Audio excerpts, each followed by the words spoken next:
Hello learners. Today we will see data analysis using R part 2 in this particular session. In the previous session we have already seen various regression techniques where the data analysis have been performed using linear regression as well as multiple linear regression. So multiple linear regression, if you remember, is just has more functionality as compared to linear regression, because linear regression has only one predictor and one response variable, but in multiple linear regression there are multiple predictor and one response variable. And following this we'll try to get into more data analysis technique in this particular session. So the first data analysis technique is referred to as logistic regression. So we'll try to talk about logistic regression in machine learning and in other application. Logistic regression is mostly widely used for classification purposes, but the base for this particular technique is again regression. So it's a regression problem, but most of the time if you this particular technique is widely used in classification purposes. So what is the difference between classification and regression purposes? So if there is a specific class that you have to divide this into two categories, three categories, then it is referred to as a classification problem. So if you see that class will be a male and a female. So these are two classes, whether a person can be male and a female. And it can be multi-class as well, male, female and other categories as well, like transgender and so on and so forth. Similarly, if you go with the regression values as the example I have already given in the previous session, that was that if you are given a particular spectra of a soil, that you are approximating that what is the organic carbon in this particular sample of soil. So that is referred to as a regression. So this is a regression problem which have continuous values, like 12.3 is the organic carbon in this particular sample, 14.3 is the organic carbon in this particular sample. So on and so forth. So the differences are clear. Now we'll go further into what is logistic regression. So the logistic regression is again a type of regression analysis used when the response variable, that is the dependent variable, takes on a binary value or two valued categories such as true or false and 0 or 1. So it is again like it is mostly used in classification problem, but the basic for it is a logistic regression. So what happens here is that it actually calculates the binary responses as the value of the response variable by using a simple mathematical equation. So if you see, logistic regression is also referred to as binomial logistic regression. So the family that this particular logistic regression belongs to is a binomial logistic regression family, first of all. And second, the function that is being used here, the activation function that is being used here in this particular regression is sigmoid. You can use another ones, but sigmoid function is mostly used in this particular type of regression. So sigmoid function particularly returns either a 0 or a 1. So it is like either it is activated or it is not activated. It is simply based on that. So if you check the sigmoid function, that is given as the function of gz, and it is 1 over 1 plus e to the power minus z. So where z is equal to a plus b into x. So sigmoid function is again mostly used for it will, when you calculate this, when you put the values, corresponding values in this, you will get either a value of 0, that is which is close to 0, and you will get a value that is close to 1. So if suppose you will get a value like that is 0.8, it will be rounded off to 1, and you will get a value like 0.2, then it will be rounded off to 0. So there will be a certain threshold which values will be rounded off to 0 and which values to be rounded off to 1. So this is how or logistic regression behaves. And the general equation, if you see here, the general equation for logistic regression is given the same way, that if you see here the value of in the previous equation where the value of z that is e raised to power minus z. Now it can be replaced with a plus b into x1. So these are the a plus b into x1, a plus b into x1 plus b b2 into x2 plus b3x multiplied by x3. So if you see here, the z can be replaced by these values, where you can say that gz is your response variable and your xi, that x1, x2, x3 are the predictors, and the remaining a and b are the coefficients. That's the same thing that we have studied in the previous session in the linear as well as multiple linear regression. So here, to create a regression model here, we will use again a GLM function in R. So the syntax of GLM function is very simple. You just go with the GLM, then start a square bracket, the round bracket, followed by a formula, then data, then family. So what is the formula? Again, it is the symbol that will be representing the relationship between the variable. So this will be the formula. I'll show you in the example what do I mean by that. Another one is data. Data will be the data set that you are giving the values of various variables, and family, in this particular family type will be, because logistic regression belongs to a family type of binomial, so that it will go into that particular category. So moving on forward, so what are we taking as an input here? So input data, again we are using the inbuilt R data set. So we are using the column AM, CYL, HP and weight. So if you remember that we have already been used this particular type of data, maybe the column will be different, but in this case we are using separate columns in this particular example. So which provides the this particular data provides the details of various car models and engine specification, the transmission mode of the car, like it is either a manual car or a automatic car. It is described by the column name AM. So keep that in mind. AM is either it's a automatic car or it's a manual car. It is based on the value of 0 or 1. So again, if you check here, we are using the example that constitutes the value of binary, that constitute a binary value, that it can either be 0 or it can either be 1. So one particular value means it is a manual, another particular value means it is automatic. Another is you can also create the model between the column, that is AM, that is your outcome variable, you can say that, and other three types of variable that you will see here is HP, WT and CYL. So HP will be your horsepower, WT will be the weight of the car, and CYL will be the cylinder. So here the predictor variables are again multiple. So it is a kind of a multiple linear regression, but here the regression values, if you see here, are not continuous. So they are classy. You can say that it can be divided into separate classes, because either the category of a class can either be manual or automatic. So we are taking that particular problem, if you keep in mind. So the data set we have already used is simply you just write input, then you write empty cars, and then you write the columns, whichever column you want to use. So here the AL column will become the outcome column, and the remaining column, the CIL, HP and weight, that columns will become your predictor variables. Okay, so if you print the head of it, you will understand what kind of data set we are dealing with. So you just when you want to write or create a regression model, you just have to employ the function, that is GLM function. So everything that we have seen in the syntax will be as it is. So the input data, we have seen that the input data is empty cars.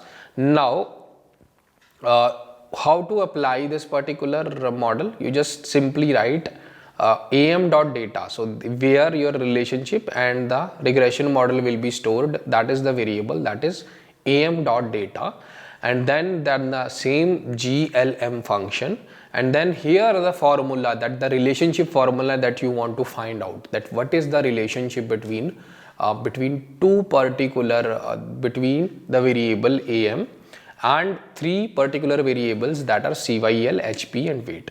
You simply write formula equal to AM, and then you write the sign of not. So this particular sign mostly used as a not in many languages, but here it represents the relationship part.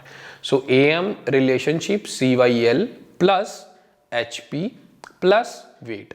So it tells you that the formula is applied on CYL, HP, weight, where what you are doing is you are finding a relationship between this variable AM. What is the relationship of the variable AM with the other three variables, and what is the data that you are inputting, whichever is the starting variable input, where you have taken 4 columns, just directly taking that particular data.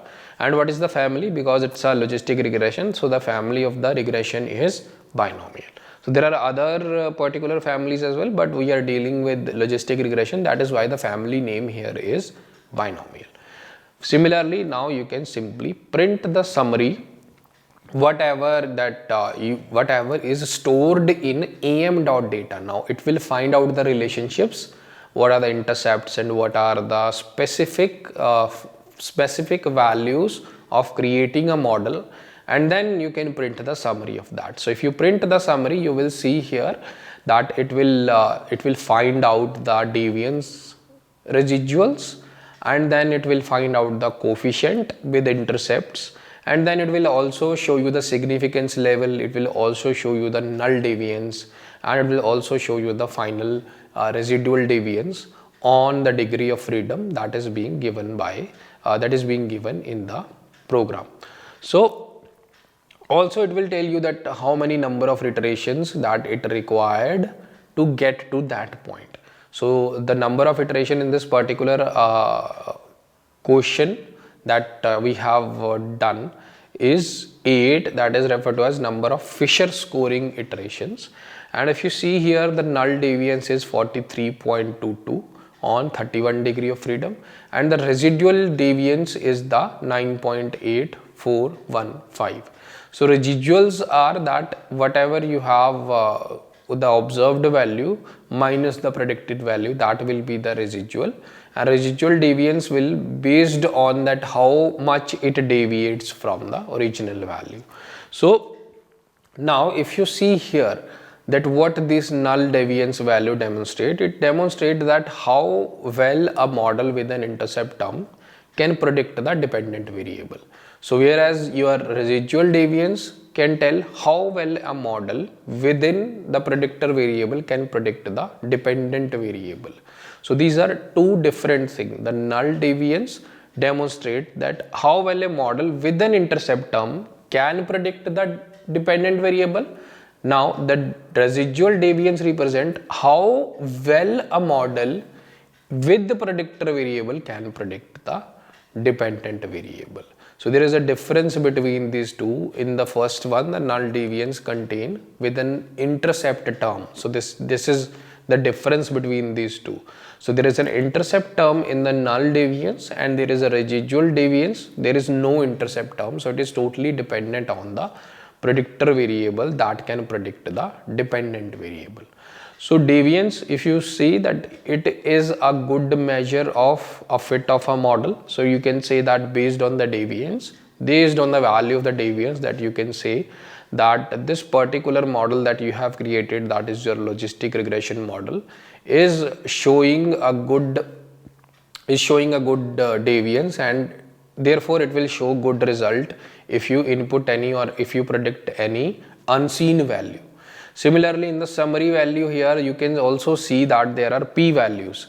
So if p values is more than 0.05 for the variable CYL, HP, so we will consider these variable as insignificant, because if you check here, they are very less as compared to the significant value interval, that is 0.05. So they are very less. So 0.05 compared to 0.015 and compared to the horsepower value of 0.0276, so that is very less as compared to the 0.05 significant level.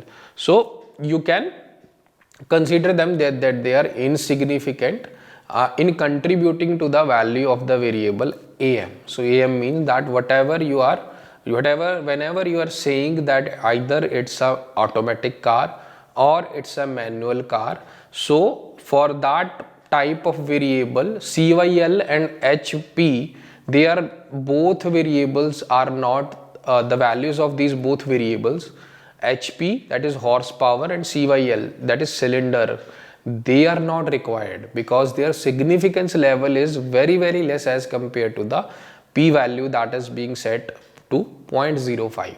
So only the remaining variable, that is weight. So only weight impacts either a particular car is a automatic car or a particular car is a manual car. So this is what it is now. So in summary, you can see that only the weight impacts either a particular car is a manual car or a particular car is a automatic car. So moving on forward, there is another test that is referred to as chi-square test. Again, it's a very important test for data analysis. So mostly chi-square test is used to find out two category variable relationships. So again, it's again a test that is used to find the relationship between two variables, but it is mostly most employed where we want to find out the relationship between two variables. So it will tell you the statistical significance between two category variables.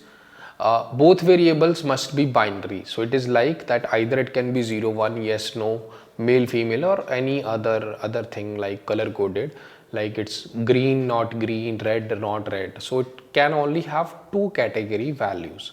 So another thing is that if we collect information about what kind of ice cream, so this is an example of chi-square test where it can be applied, what kind of ice cream people buy and when, we might be able to draw some conclusion about the relationship between the sex and the ice cream preference.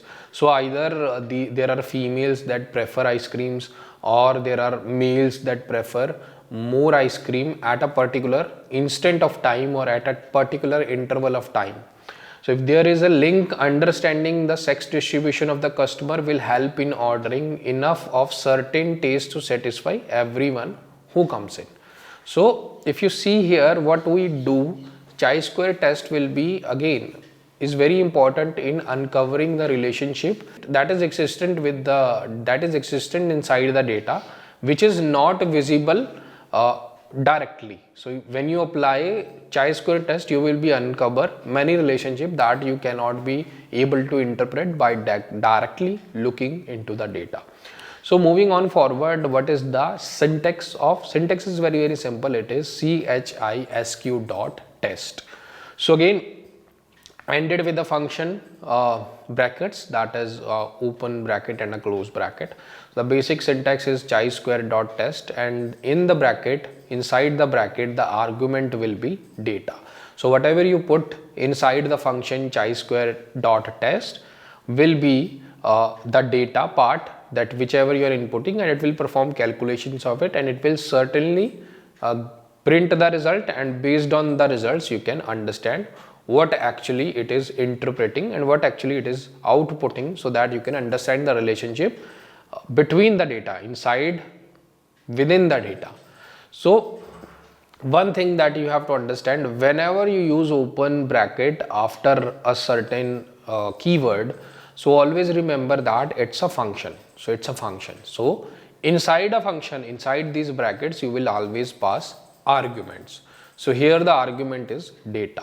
So data will be in the form of a table, and you can write the observation part, or you can write the relationship part here. So I'll show you with an example here. So what data we are using here actually is a library that is referred to as a mass. In this particular library, again it's it contains the values of simple many data frames. So mostly it contains the information about cars. So like the manufacturer, the model, the type, the min price, max price, what is miles per gallon in city, what is miles per gallon in highway, so on and so forth. So there are so many data within this particular library, that is mass. So when we are printing it by category, so you will find that there are various types of data that is being within this particular output. So if you check here the name manufacturer, so it says the data from frame has 93 observation of 27 variables. So you check here, the first observation is manufacturer, and this manufacturer has 32 levels. It means it has 32 different manufacturer names like Audi, Acura. So it will be given with the category of 1, 2, 3, 4 till 32. Similarly, the model part here will again have 93 levels. So it will go towards 100 model, 190E model, 240 model. Similarly, the type here contains the factor with respect to 6 levels, that is the type is either compact, large, or so on and so forth up to 6 levels. So that is what it denotes. Similarly, if you can take any examples here, so suppose I am taking a data set where in a ship. So in a ship there are males and females, and childrens. Okay, so based on this particular data, you can figure out that a particular that after when there is an accident of the ship, which particular gender will be most preferred that they can be saved, and which particular gender is not preferred to be saved. So this is dependent upon the various factors. So something like that, you can figure out the relationship that who those persons who are getting saved are of which gender and what are the conditions that are associated with it. Something like that, if there is a children that is below the age of 5, then this particular children will have a 90 to 98% chance of surviving in case of any mishappening that is happened on a ship. So they will be transferred to a lifeboat, and then it will be saved. They will be saved. Okay. So similarly, this is one type of data set. There can be any other type of data set, but the process is the same. Okay. So I've given you an example of the ship data set, but there can be other data sets as well. So moving on forward, the steps are very, very simple. So in this particular example, or in this particular example or sample program, we will use only two variables, that is airbags and type. So if you check here, airbags will contain 3 levels, that is driver and passenger, driver and none, and another one is your type.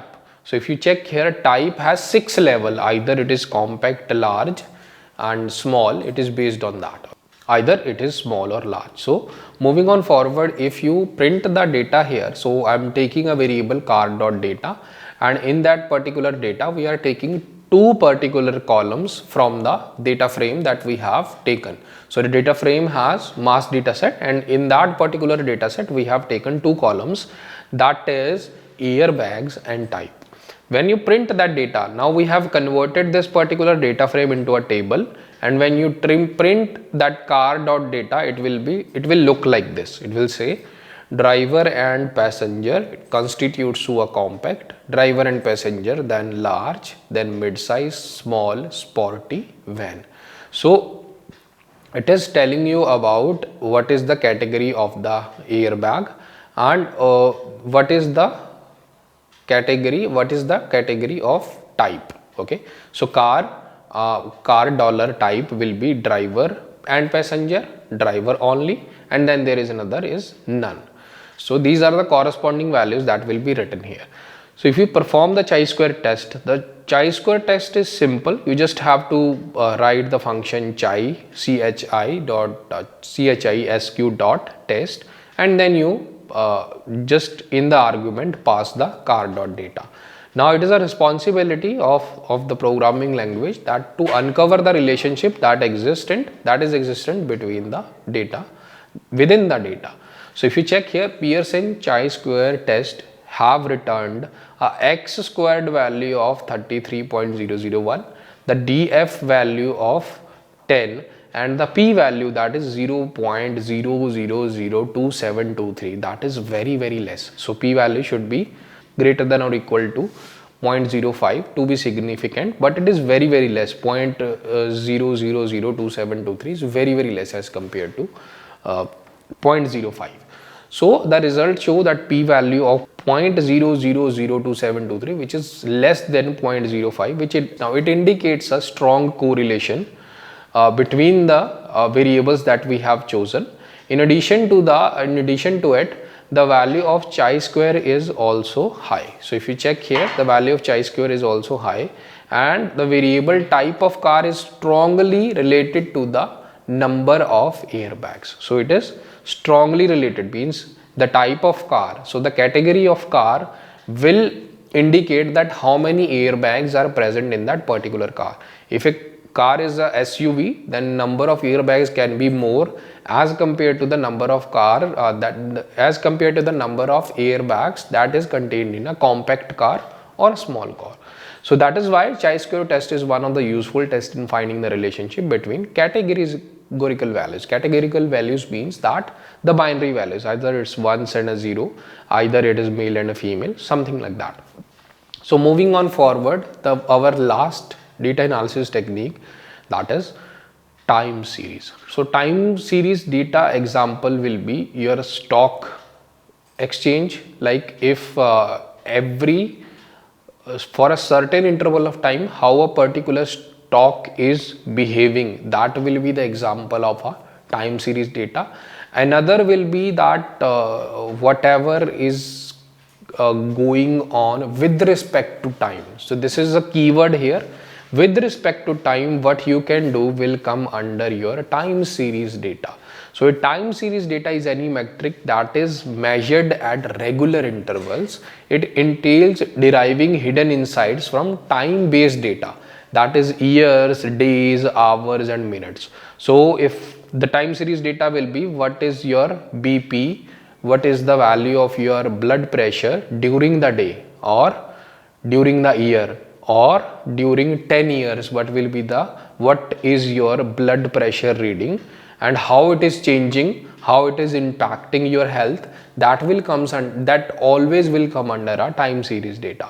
So anything that is related to time, that is related to with respect to time, you can simply say that it comes under your time series data, like weather data, stock prices, industry projection and so on and so forth. These are just few examples of it. So a time series data can simply be represented a data point. So in this particular example, we have represented it by a data type, that is YT. So T stands for time here, that is the subscript of it. T stands for time at a specified interval, and it can be defined as either the sum or product of the three components. What are the three components here? That is seasonality, trend and error. Seasonality, trend and error. Error is also known as your white noise. So sometimes there is a noise in the data that can impact the analysis of it. Okay, so I'll show you an example. So what are the input data we are taking here? So it is simply the input data. The following functions will generate quarterly data series from 1959. So this is the code that you have to write: TS input data, then frequency 4 start from 1959, and you are giving a comma 2. So the frequency here will be 4, that is a quarterly data.